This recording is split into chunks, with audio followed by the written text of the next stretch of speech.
Okay, good day everyone. So our topic for today is subtraction of polynomials. So, so let's have our objectives. So number one objective is identify like terms, and the second one is subtracting polynomials by combining like terms. Okay, so now let's proceed to combining like terms. So we're going to encircle like terms in each expression. So we have here numbers 1 to 5. In our number 1, 8x minus 3 plus 2x. What do you think is the like terms in our number 1? Okay, so we have here 8x and positive 2x. So ito lang yung like terms natin. Since negative 3 ay wala siyang kaparehas na term. Okay, next is number 2, 5x cubed. And what do you think is like ang the same ng term ni 5x cubed? Okay, so correct. We have 3x cubed. Okay, how about the other terms? So, positive 6x, ang kaparehas niya is the negative 9x. So, eto yung mga like terms natin. So, ano ba yung mga dapat nating tandaan when we combine like terms? Dapat parehas ng variable at the same time parehas ng exponent. Kaya kung papansinin niyo, gumagamit ako ng color na blue and yellow para alam niyo kung ano lang yung kaparehas niya na term. Okay. In number 3, we have 6x squared minus 5 plus 6x minus 5x squared plus 7. Okay, so in our number 3, 6x squared and also the, what else? The negative 5x squared. So ito yung like terms niya. Is 6x, may ka-like terms ba si 6x? Okay, if your answer is no or none, wala nga kasi wala siyang parehas na variable na kaparehas ng kanyang exponent. So ano ba yung exponent ni 6x?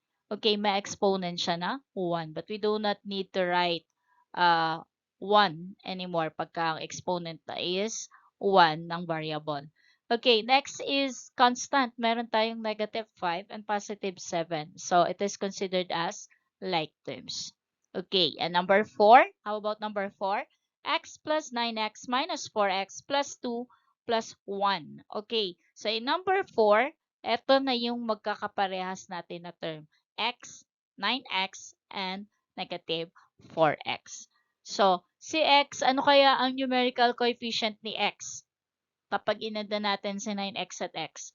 Okay, it has a 1 as numerical coefficient. So, hindi na natin kailangan isulat yung 1. Understood na ang numerical coefficient ni x ay 1. Okay, what else? We have positive 2 and positive 1. Okay, let's proceed to number 5. We have negative 7xy cubed minus 3x squared y plus 5xy squared plus 8x squared y. So here, you have to be very careful in combining like terms. So, tignan mabuti yung mga exponent ng bawat variables natin. So, si negative 7xy cubed, wala siyang ka-like terms. And even the, 5xy squared. Kasi wala namang mga uh, exponent na 2 o square yung y natin. So what do you think? Alin dito lang ang magka-like terms? Okay, we have the negative 3x squared y and the positive 8x squared y. So this is our answer in combining like terms. Okay, so let's proceed to our topic, which is subtraction of polynomials. So in subtracting polynomials by combining like terms, you may use this acronym as your guide. So we have C, okay, A, and C. So ito yung acronym na magiging guide natin. So our first C is you have to change the sign of the subtrahend. After changing the sign of the subtrahend, you are going to proceed to addition na of polynomials. So makikita nyo yan mamaya sa example natin. Next is you have to combine like terms, add the numerical coefficient, and copy the literal coefficient. Now let's proceed to our example number 1. Okay, you have here a quantity of 2x squared minus 3x plus 2 minus a quantity of 3x squared plus 5x plus 2. So our operation here is subtraction kung nakikita nyo. So if you're going to change the sign of the subtrahend, yung subtraction natin na operation, magiging addition na. Or magiging plus. So ang operation natin is addition. Now, alin ba dito si minuend and subtrahend? So, etong una natin na ito na nakikita nyo, yung first equation natin, is the minuend. And the second one is the subtrahend. Okay, so we're just going to copy the minuend and we're going to change the sign of the subtrahend. So, plus na yung ating operation. So, si 3x squared na positive, naging negative 3x squared na. Si positive 5x from positive, naging negative 5x. Positive 2 becomes negative 2. So, ito na yung pinakabago natin na equation. So, it's not minus na, but it is plus. Okay. So, we're going to, nire-write ko lang ulit yung bago nating equation na plus na. So, we're going to combine like terms. So, 2x squared, kakaparehas niya is the negative 3x squared.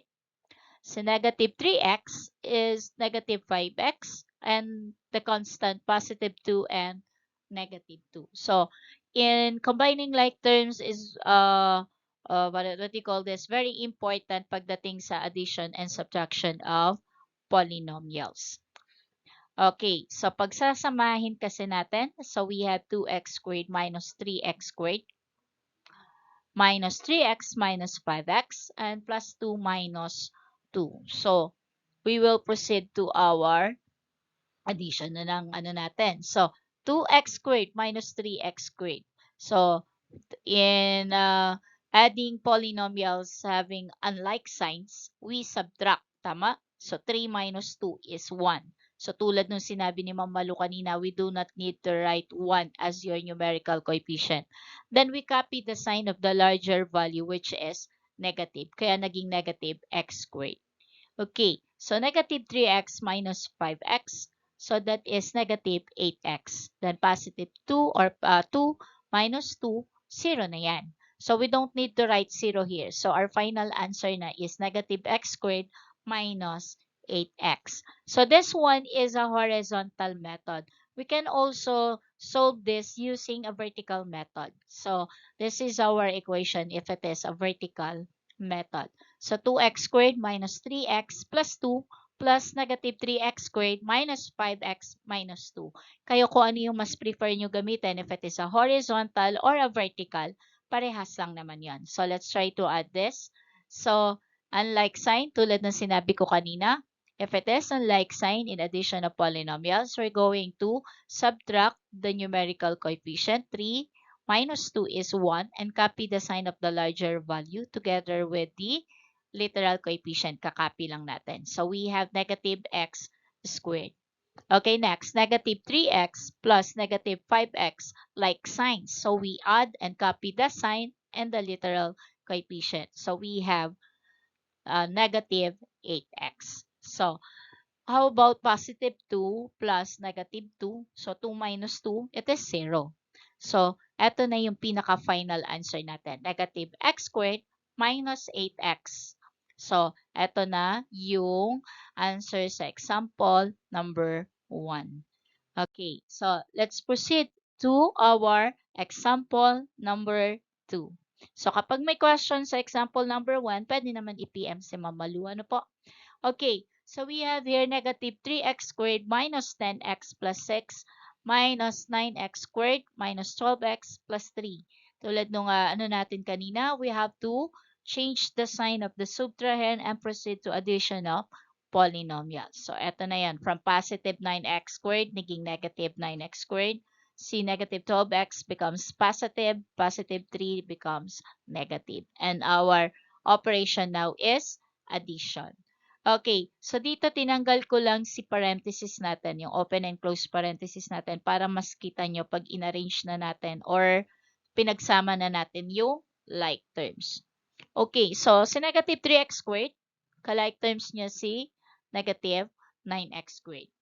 Si negative 10x is, like term niya is positive 12x. And syempre, yung constant natin, positive 6 and negative 3. Sorry, excuse me.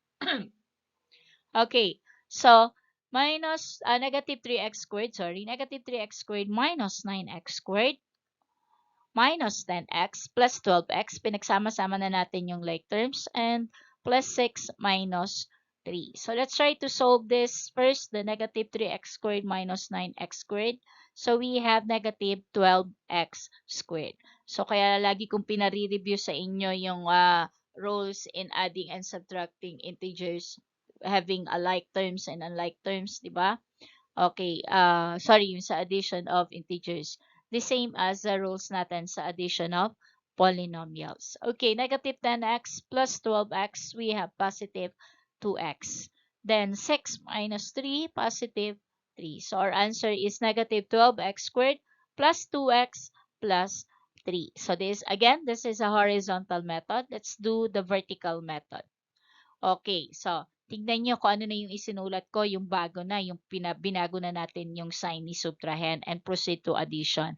Kaya naging plus negative 9x squared plus 12x minus 3. Then we just copy lang dun sa minuend niya. Kaya walang nabago na sign dun kay minuend. Then we proceed to addition. Okay, let's try to add this. As you will see, you have a negative 3x squared plus negative 9x squared. Like signs, we add and copy the sign and also the literal coefficient. Then we add the numerical coefficient. That's why we have negative 12x squared and this is negative plus positive. So we're going to subtract 12 minus 10 is positive 2x. Then 6 plus negative 3, we have positive 3. So, malinaw ba yung ating example number 2? So, if malinaw yan, we will proceed to our example number 3. Okay, in example number 3, we have negative 5x cubed minus 15x plus 2 minus a quantity of negative 8x squared minus 7x plus 4. Okay, so tulad ng sinabi ko, it is a subtraction, kaya minus yung ano natin. So we're going to change the sign of the subtrahend and proceed to addition. So negative 5x cubed minus 15x plus 2, kinapi lang natin si minuend. Then ang binago natin is yung mga sign ni subtrahend. Kaya naging positive yung 8x squared natin from negative 1. Negative 8, sorry. And the negative 7 becomes positive 7x. And the positive 4 becomes negative 4. Okay, so ulit, nilalis lang ni Ma'am Malu yung parenthesis natin para kita nyo. Then, let's try to combine the like terms. But this one, sa negative 5x cubed, wala siyang kaparehas na term. Walang, although x yung mga variables natin, but the exponent here is 3. So, meron siya bang kalike terms? Wala. So, kaya parang iba yung kinulay ko sa kanya kasi it means wala siyang kalike terms na cube ang exponent. Even the 8x squared. 8x squared, okay, yellow yung ginamit natin. But, in our expression here, equation, sorry, wala siyang kaparehas na term. Okay, next. Si 15x or negative 15x, we can write 7x is also, we can write 7x as is like terms. Okay, next. Positive 2, the constant, and the negative 4. Okay, so now we will combine. But since we do not have like terms in 5x squared, we're just going to write it, the negative 5x cubed, together with the plus or positive 8x squared. Now, pagsamahin na natin, minus 15x plus 7x plus 2 minus 4. So, since walang kalike terms ulit, tulad ng sinabi ko, so we're going to copy or write the negative 5x cubed plus 8x squared. Now, since like terms to, pwede. So, negative 15x plus 7x, we have negative 8x. Then, 2 minus 4 is equal to minus 2 or negative 2. So, this is our answer in number 3 example. So, how about the vertical method? Okay, tignan nyo mabuti kung paano sinulat ni Ma'am Malu yung ating vertical method. Since walang kaparehas si negative 5x cubed and siya yung ating leading term dun sa first equation natin, siya yung nasa unahan. But I leave a space after negative 5x cubed y para dun may itatapat natin etong si 8x squared. Kasi next to x cubed is x squared. Tama po ba? So if it is a descending order, then negative or minus 15x plus 2 plus 8x squared plus 7x minus 4. Hindi ko pwedeng itapat si 8x squared dito kay negative 5x cubed kasi hindi naman sila like terms. Okay, now, so we're going to add na this. So, we will just bring down the negative 5x cubed together with the plus 8x cubed, x squared, sorry. Okay, now, negative 15x plus 7x is equal to okay, minus 8x. Then 2 plus negative 4 is negative 2. Sorry. So our answer is negative 5x cubed plus 8x squared minus 8x minus 2. So this is our example number 2 and number 3. If my question, just PM Mamalu na lang sa ating messenger. Okay, so another example, we have example number 4. So you have to subtract negative 3x squared minus 6x plus 7 from negative 8x squared plus 15x minus 2. If this is your problem, or if this is your, what you call this question, alin dito yung magiging minuend natin? So when we analyze this, mayroon tayong from. Ibig sabihin, isasubtract natin si negative 3x squared minus 6x plus 7 mula kay negative 8x squared plus 15x minus 2. So our minuend will be negative 8x squared plus 15x minus 2. Huwag malilito ha, kasi we have the word from. So mula sa kanya tayo mag-subtract. Kaya ito yung naging equation natin. Negative 8x squared plus 15x minus 2 minus the quantity of negative 3x. So, ito na yung magiging subtrahen natin. 3x squared minus 6x plus 7. Okay. So, we have to change the sign of the subtrahen since subtraction ng ating operation, ha? Okay. So, magiging addition na from subtraction. Si negative 3x squared becomes positive 3x squared. Negative 6x becomes positive 6x, and positive 7 becomes negative 7. So, let's try. Alisin lang natin yung mga parentheses. Then, we combine the like terms. So, that is negative 8x squared and positive 3x squared. The 15x and also the 6x and the 2 constant, which is negative 2 and negative 7. Then, we combine na. So, we have negative 8x squared and 3x squared, 15x and 6x, negative 2 and negative 7. So, what is negative 8x squared plus 3x squared? Unlike signs, tulad ng sabi natin, we subtract and copy the sign of the larger value and also copy the literal coefficient. 15x plus 6x is equal to 21x, and negative 2 minus 7 is negative 9. So, let's try it in a vertical method. Okay, so tignan nyo, we have here negative 8x squared plus positive 3x squared. So, the answer here is negative 5x squared. 15x plus 6x, both positive, so we add and copy the sign and the literal coefficient. Again, negative 2 plus negative 7, like signs pa rin. So, we're going to add and copy the sign, kaya naging negative 9 or minus 9. So, that is negative 5x squared plus 21x minus 9. So, this is our example number 4. In example number 5, let's try addition and subtraction naman of polynomials. This time, magkasama na ang operation natin. So, tulad ng sinabi ni Mama Lu, only in subtraction lang ina-apply yung change the sign of the minuend. Sometimes kasi, kahit addition yung operation natin, binabago nyo pa rin yung sign. No. So, doon lang tayo sa subtraction mag-change ng sign. Kasi ang subtrahin natin is only in subtraction. Hani, kakaintindihan po ba? Okay? So, since ayan yung subtraction, we're going to change the sign of the subtrahend. Kaya yung from negative 3x squared naging positive 3x squared. Negative 6x becomes positive. And the negative 2 becomes positive 2. And we simply copy this 2x squared plus 5x minus 4. So, pwede na nating pagsama-samahin ang ating like terms. But we have to determine first kung ano dito yung mga like terms. So, inalis ko lang, kung papansin niyo, inalis ko lang yung mga parentheses. So, in 3x squared, like terms is the 2x squared.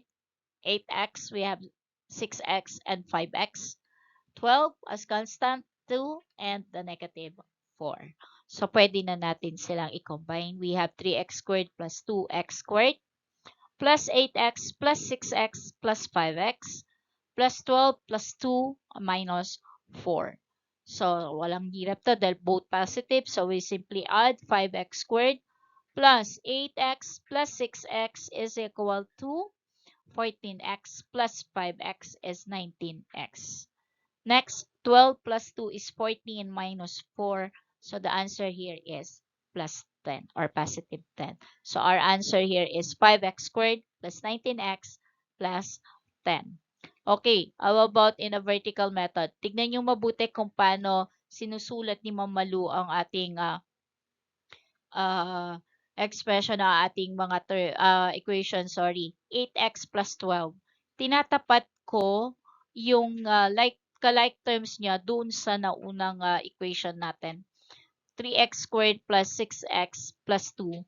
So, si 8x and 6x, sila yung magkakatapat since sila yung magkakaparehas ng term para hindi kayo namamali. Then we can easily add this.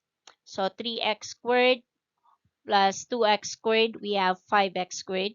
8x plus positive 6x plus positive 5x is equal to 19x.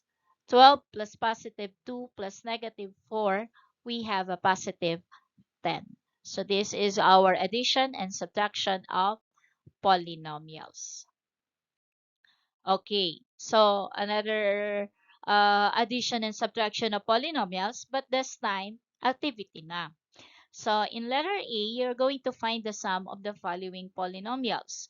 We have 8x plus 5 plus a quantity of 3x squared plus 2x, so on and so forth. So yun yung letter A natin. And our letter B, you're going to find the difference of the following polynomials. So when we say sum, it is addition. And when we say difference, it is a subtraction of polynomials. Since na-discuss ko na si addition, so ngayon nagbigay ng activity si Mamalu. So please answer this activity on your math notebook. Then we will check it once na magka face-to-face na tayo. Okay? Thank you very much, dear grade 8. So, our subtraction of polynomials is already done. Natapos na po natin. So, pag may tanong, you just ask lang or PM Mamalu. So, thank you very much. And please subscribe and subscribe, like, and share naman my YouTube channel. Thank you very much and have a good day, everyone.